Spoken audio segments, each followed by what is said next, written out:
Hello, and welcome to Glory Be. Interesting people and how they pray. Each week, we chat with interesting people about their lives, their work, and how they pray. I'm Sharon Hanish.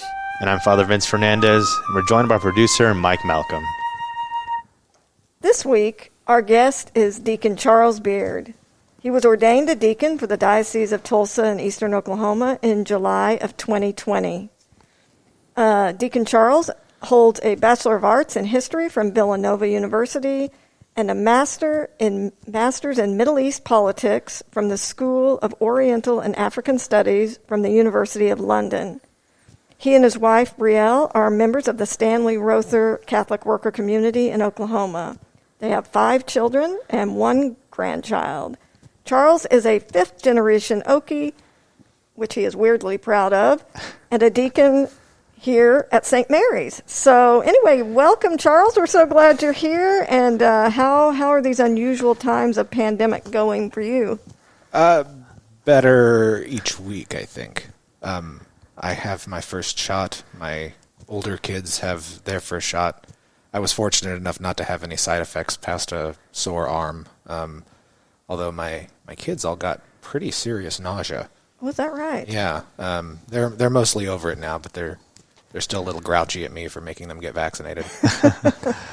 Yes, we all, Mike and I have had our first shots. I think Father Vince has had both of his. I've had both of mine, yeah. I got my second one on Friday, and so Woohoo. I feel invincible. I don't think I can die. I know. A guy named Vince who's invincible. Well, hey!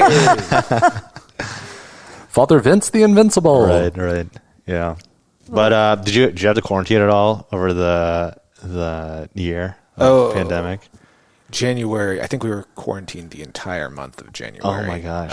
I got COVID, and then my wife got COVID, and then the younger kids never got it, but they had to, not go anywhere for, right.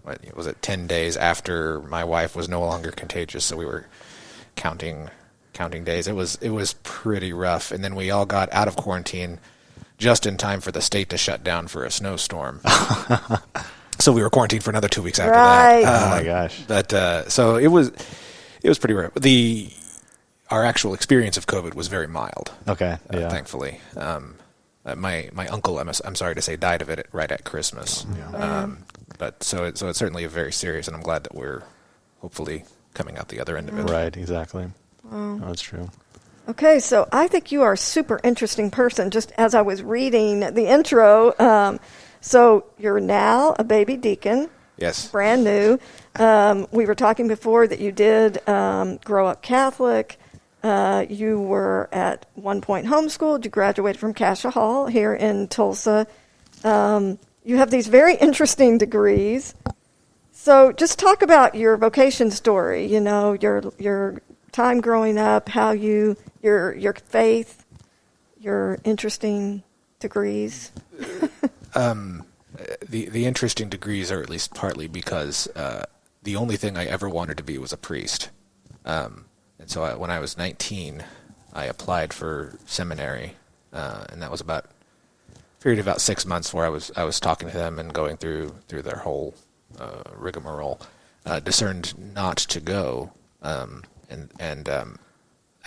I didn't realize it at the time, but that was a huge blow because I had a plan, and so all right, what am I going to do now? I was still in college, so it's not like I had to make decisions instantly. I could at least coast through the rest of my bachelor's degree. But after that, I had to figure out what to do, so I borrowed a bunch of money, and which is still not paid back, and went to England and did some interesting research and saw some cool things. I enjoyed the experience very much. I got out right in time for the Great Recession. I graduated literally the same month that Lehman Brothers went under. So the 4 companies that were talking to me at the beginning of September didn't exist by the end of September. Oh man! So I was unemployed for about 6 months, and living with my parents, and the also wondering, okay, what's going to happen. So I set myself up as a freelance writer and just kind of went from there. So that's more career story than vocation story, I'm afraid. But I wound up becoming a deacon because I discerned that God still wanted me to serve the church more directly and to dedicate my life to that service, although it's not in a priestly way. And for that, I'm very grateful because I have this wonderful family that I could not do anything that I do without my wife. I would be lost. I probably wouldn't even be practicing at this point if not for her. And so God knew what he was doing, but there was a period of 5 or 6 or 7 years where I was drifting, and because I was drifting, I was mad at God and was behaving badly because I was mad at God. But God used that period of time to bring me even closer to him. Mm-hmm. So how does in terms of discernment for a deacon, and we're kind of blessed in St. Mary's. We have a lot of like younger deacons, which is awesome. I mean, you're probably our youngest deacon, right? I don't think I'm the second youngest deacon in the diocese. The second youngest deacon in the diocese. I am the first deacon ordained who was born in the 80s. Oh my gosh! Wow. Incredible. Who is younger? Harrison Garlick. Oh, okay. Right. Okay. No, that's awesome. And I think you're our first deacon guest, right? Do we have any other deacons that were on here? So maybe talk about, kind of go deeper into the vocation story, right? So, like, you felt a call from the Lord to pursue the diaconate. Is it the same process as seminary? Like, you apply, and there's like interviews, and there's a whole rigmarole, whatever that is, right? Like, and then how long does it take till you're like done? And is your wife involved and all that stuff? Right. Process-wise, it's at least at first, it's probably pretty similar to a seminary. There's an application, and you go in. There's several interviews. You go before the vocations board. I'm not sure exactly what they call it. You're interviewed by a psychologist, and so is your wife. To make sure that I'm psychologically healthy enough to take this on, and that she is psychologically healthy enough to support me in that, and that she's actually on board with it. Right. I think it's really easy for wives to say, "Oh yeah, go be a deacon, like take up golf," not really understanding that this is not a hobby. This is going to impact her life every bit as much as it does mine. She's like integral to the process. Exactly. Right. Exactly. So it's pretty similar to seminary in that sense. That in terms of the vocation of the deacon itself, what a married person does is shows the depth of God's love for us sacramentally. I love my wife. In loving my wife, I show how much God loves her and me, as if she or I were the only person that God ever created. That's how intensely God loves us. And what a celibate does is shows the breadth of God's love. When you're not married, you're free to love more people than I can. And so the part of the vocation of the deacon of the permanent deacon, is to hold both of those in tension, to show both the breadth and the depth of God's love at the same time, sacramentally. Practically, that can be difficult because sometimes your family has to take precedence, and sometimes ministry has to take precedence. And you have to juggle that. But in terms of what that shows the church, it shows that the depth and the breadth of God's love are not separate things, and they're united sacramentally in the person of the deacon. That's awesome. That's that's just like a good reflection. And it also sounds really difficult, like you mentioned, right? Like, how do you, as like one man, show the depth and the breadth of God's love in your life, right? I mean, it's a huge, it's awesome, but it's like... I do it very badly. Okay, yeah. I think most of us do anyway, right? Yeah. In our vocations, but yeah, that kind of, that's a great kind of reflection just on the diaconate, because then, we think about like what do deacons do, right? Outside of preaching on Sunday, right? They're called to service, right? They're called to help in a radical way, right? And you kind of do that before you became a deacon with the Catholic Worker House, right? Right. And so what does that involve? Like, how did that come about? What is the history of that, and how are you involved in that now? I knew vaguely who Dorothy Day was in college, and she was someone who inspired vague good feelings, but I knew nothing about her.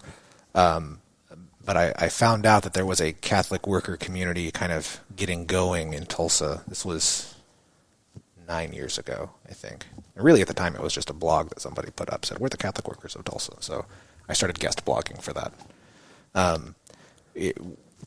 several of us kind of got together and said, okay, well, if we're going to call ourselves Catholic workers, we're going to organize something. And we did things like we did grocery runs for an apartment complex not far from here, over 61st in Peoria in Tulsa, where instead of requiring people to go to the food bank to get groceries, we'll bring the groceries to them, because transportation is an issue, especially for people with children and that sort of thing.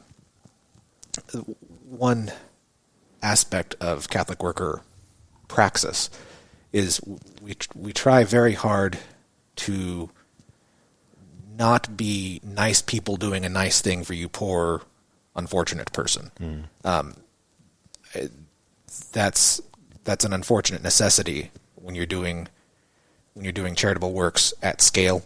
I have resources, you don't. Here's the resources. Right. But it that takes away from the fact that Christ is serving Christ, and so I need service every bit as much as you need service. So we're all kind of in this together. So we tried to form community with the people we serve. So what we did for about 4 years was we served a lunch at an apartment complex in Broken Arrow. And instead of us feeding you, it was like, okay, we're all just going to have lunch together and we're going to hang out. And then if that led to other conversations, whether that was about faith or I'm 3 months behind on rent, what can I do? Those could develop organically, rather than being a resource giver and a resource taker. So that's what we've tried to do since I'm going to get the date wrong, for the last 3.5 years, I guess. We've had a house for people who are either in danger of becoming homeless or trying to get out of homelessness. We let them stay at this house for a period of time until they can improve their situation and get their own place. And since we've opened that up, we've had 32 people come through, sometimes for a long weekend, sometimes for a year and a half, I think, is our longest, just kind of depending on the situation. It's very, very small scale because that's the only way we know how to run it. Dorothy Day talked about the gentle personalism of traditional Catholicism. We're not interested in box ticking. And so we try to get to know and tailor what we do to the individual situation of those we help. You know, my sister lived in a Catholic worker house. Did she? Yeah, in San Jose, California. So she graduated from the Santa Clara University and was working in campus ministry, but was living in a Catholic worker house. How cool. So I was curious about ours here in Tulsa. So the way hers worked is she, and I think it was a couple of nuns and maybe another lay woman, they lived, but then it was women and children that lived with them. And you know, it was very similar to what you were talking about. It was very small scale, but it was working and living together. Right. So is that, do you live in the Catholic worker house? No. We've tried real hard to figure out how we could make that work. We're unusual for a Catholic worker community in that most of us have young kids. And so to do that, we would need more room than we have, which would be the first issue. And then you get into child safety issues pretty quick. So we don't live there. We try to gather at the house about once a month. The last year with COVID has been really rough, so it hasn't been near as consistent. But the ideal is to the Catholic workers come for a potluck dinner at the house. We have Mass. Father Vince has been there 3 or 4 times, I think, to say Mass. And then we'll have dinner together with the guests and the workers. And again, it's like we're breaking bread together. Guests sometimes cook something, and then we'll bring things. And so we'll build the community that way. The ideal would be to like have an apartment complex where my family could live in a couple of apartments and your family could live in a couple of apartments. But that's a dream at the moment. Okay. That's a really kind of beautiful like reality of like trying to form a community, right? Because a lot of times with like helping the poor, you know, in our faith, it can turn into like social work sometimes, right? Like unintentionally, right? With good intentions and, you know, wanting to help those in need and, you know, take care of our, you know, brothers and sisters. But I think that's kind of makes the Catholic worker movement so unique because it is in that focus on building a community, right? And so the few times I've been there, it's been awesome because it's like, it's so eclectic and like diverse and chaotic, right? But that kind of really reflects like, okay, what is a family like? Right. It's eclectic, it's diverse, it's chaotic, right? It's all these things. And so that kind of lived reality of community life, like a small scale in the Catholic workers is really cool. Are you able to kind of like, I'm sure it's kind of stressful sometimes, right? Kind of managing like, the swinging door, everyone coming in and out and all that stuff and different personalities. Like, how do you kind of deal with the chaos of community? We try to manage without managing. Okay. Because we don't want it to turn into social work. I've introduced myself a couple of times as the house director, kind of when necessary, but I really don't want to think of myself or any particular person as the house director, because that's too formal and it's not community oriented. We encourage the people who live there to work out their own stuff, and only to bring us in when we have to. It's like being the parent of people of preteens sometimes, where you're old enough to work out your own stuff. Bring us in if anybody gets hurt, and that's worked reasonably well a fair amount of the time. Okay. So with the Catholic worker house, or I'm not community, do people, as we transition also into talking about your prayer life, but do people apply to live there? Or you mentioned that you're kind of the, whatever your real official title is. I mean, how is it determined who moves in? We get referrals from organizations. We get probably 2/3 of our referrals from this parish. Okay. And then we work real closely with City of Hope, Tulsa, which is a homeless ministry. Does the pastor that runs that is a guy named John Most. He and his wife they do amazing things that I couldn't even dream of. But when they think that someone would be a good fit, like they've already got a job and just don't have a place to stay, so they need a place to stay until they get their 3 paychecks or whatever it happens to be, he'll give me a call, or give the group a call. It's not always me. We're trying to do it more diversely, and so we don't generally go out and find people. Although my son has done that. My older son Ben was driving out in Broken Arrow with my wife and saw somebody with a sign, and we had a room available in the house, and so they picked them up and they moved. Oh my gosh! Wow. They lived there for that's awesome. About 2.5 months. That was pretty wild.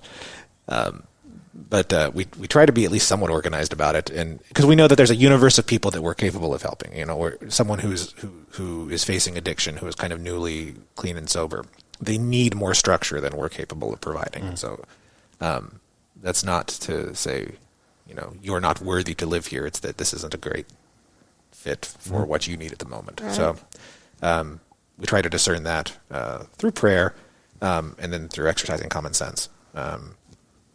Sometimes it works. So you mentioned Dorothy Day. Has she impacted, your particular prayer life? Like, how do you pray? Are deacons required to pray the office every day? Yes. Is that part of, just talk about where we talked about how you are a very interesting person. It's good to get to sit down and chat with you about that. I'm just fascinated. And I have to say, I've always really, I've said this to other people, when I look at you and your wife, I want to live vicariously through you, because you're doing things that I always wished I had the courage to do, to live and work with the poor, I don't know, maybe you're an inspiration to me. So as we're moving forward to talk about your prayer life, how do you pray? Do you ever pray as a family? Do you pray with your wife? Do you pray with does Dorothy Day impact that? Like Augustinians, you mentioned, you studied at Villanova, just talk about your prayer life.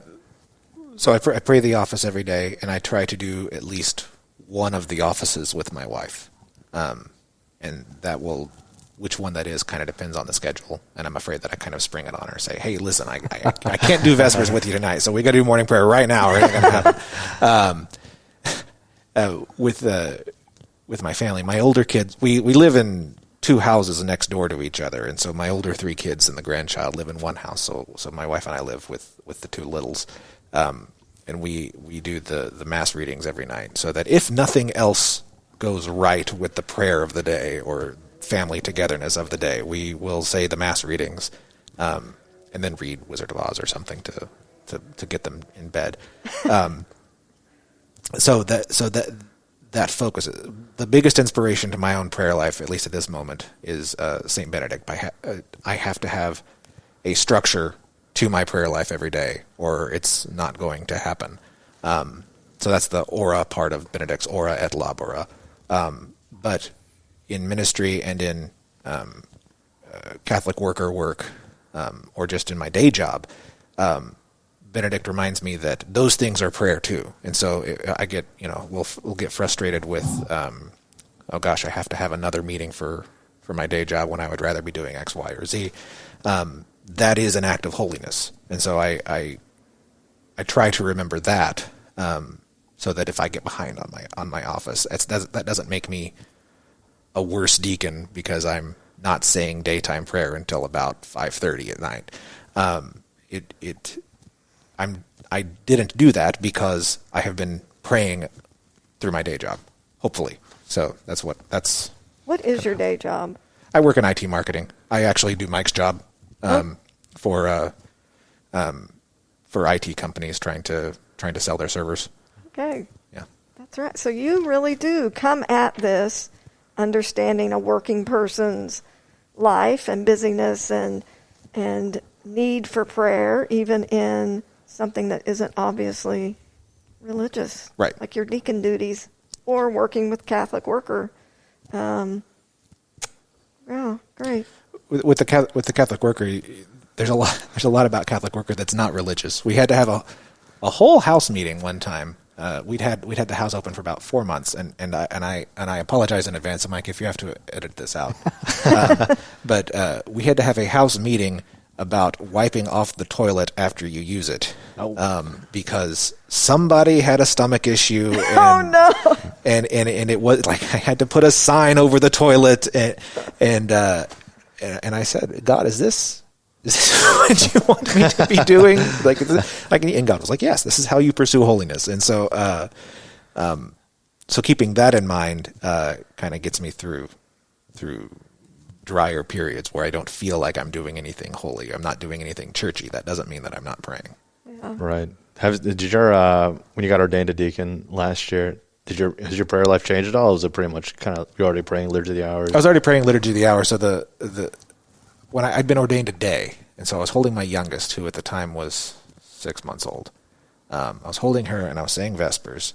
And it occurred to me, for the first time in my life, I'm not just some guy saying Vespers. I am participating in the heavenly liturgy, offering intercession with Christ for the church and for the world. And then my daughter pooped on me. That's how my prayer life has changed. Right. That's incredible. I mean, it's kind of what we were kind of speaking about earlier, just like there's like this beautiful kind of transcendent reality of our faith, but there's also this very like earthy, like real reality, I guess, part of it as well, right? Mm-hmm. Like, you're praying Vespers and then your kid's pooping on you. You're like, right, this is life. Like, this is where the Lord is found, Exactly. And how awesome is that? There's this great poem that I have hanging in our bedroom that starts out, I cried out to God, show me your face, and God sent me a child. And it just, when you said that, it is in that everyday learning about life and surrender and God. I don't know. You mentioned that you didn't always practice your Catholic faith well. Has there ever been a time in your life when it's been difficult to pray? Maybe when you're practicing it well, it's also been difficult to pray. Yes. I mean, speaking from experience. But anyway, when can you talk about that? What did you learn from that? Two things kind of come to mind. The first is the period of time when I decided not to go to seminary, and I found myself in patterns of sin that I would pray like, okay, I'm going to, God, take these sins away from me, and then not getting any better. And so it became real easy to just stop praying.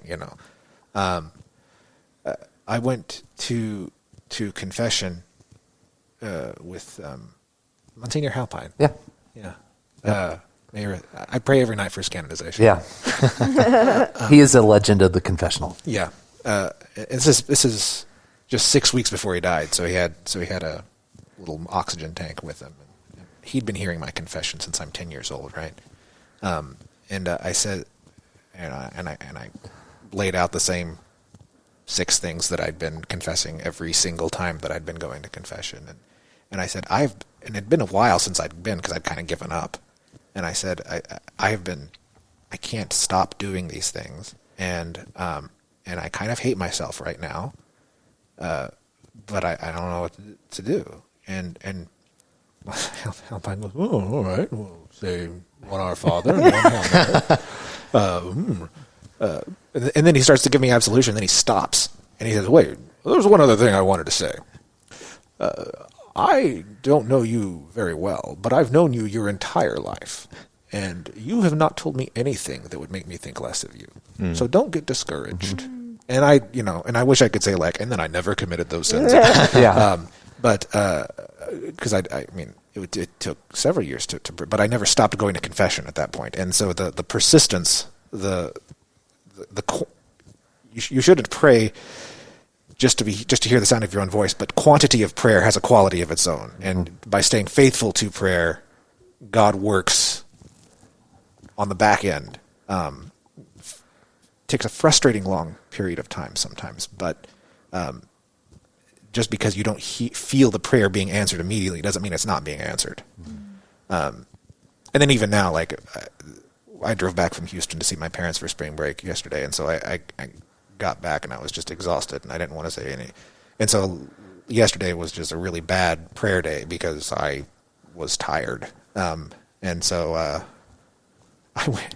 So now when it's hard for me to pray, it's because I'm just physically exhausted from something or other, or I'm angry at something. So I try to exercise those things they tell you in 12-step, like when you're hungry, angry, lonely, or tired.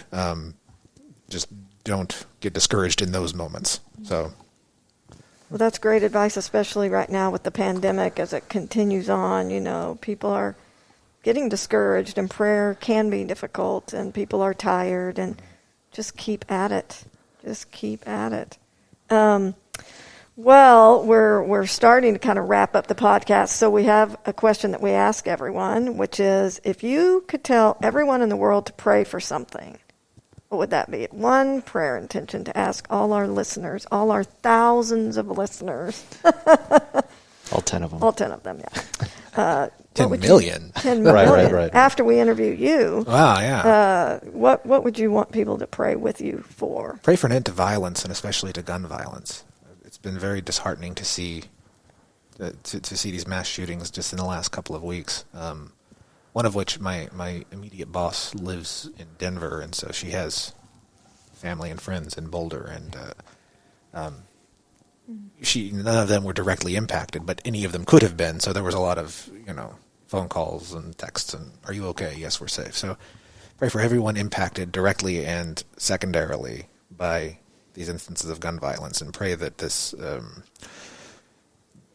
pandemic of isolation or pandemic of loneliness or whatever it is, pandemic of entitlement that leads people to do these terrible things, is cured as well. I love that. Yes, an end to gun violence, an end to hopelessness, really, transformation of hearts of those that are isolated. Well, Deacon Charles, thank you so much. This has been just a great podcast. We're so grateful that you took time out today to be with us. It's a lot of fun. Thank you all very much. And we always ask our guests to lead us as we end with the Glory Be. Sure. Glory be to the Father, and to the Son, and to the Holy Spirit. As it was in the beginning, is now, and ever shall be, world without end. Amen. Glory Be is a production of the Office of Communications at the Church of St. Mary in Tulsa, Oklahoma. I'm your producer, Mike Malcolm. See you next time.